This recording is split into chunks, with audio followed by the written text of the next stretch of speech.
முதல்ல 2016 கரூர்ல வைபவ் பஜாஜ் அப்படிங்கிற ஒரு நிறுவனத்தை தொடர்ந்தோம். இந்த டூ வீலர் இண்டஸ்ட்ரியில ஒவ்வொரு வாடிக்கையாளருக்கும் ஒரு சிறந்த அனுபவத்தை கொடுக்கணும் அப்படிங்கிறதா எங்களுடைய நோக்கம். 2016 15% இருந்த மார்க்கெட் ஷேரை 2020 30% மாற்றணும். இதனால எங்களுக்கு தஞ்சாவூர் மாவட்டத்தில் பஜாஜ் வெஹிக்கிளை வைக்கிறதுக்கு உண்டான ஒரு வாய்ப்பு கிடைச்சது. 2020 அக்டோபர்ல தஞ்சாவூர்ல நாங்கள் ஷோரூம் ஆரம்பித்தோம். 2021 ஜனவரியில் 1000 வண்டி விற்று சாதனை படைத்தோம்.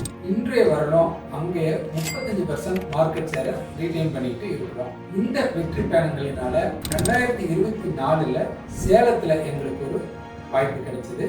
எங்களுடைய நோக்கம் ஒவ்வொரு கஸ்டமருக்கும் ஒரு சிறந்த அனுபவத்தை கொடுக்கணும் அப்படிங்கிறது தான். ஒரு முறை எங்கள் ஷோரூமுக்கு வந்து பாருங்க, உங்கள் அனுபவத்தை எங்களிடம் பகிர்ந்துக்குங்க.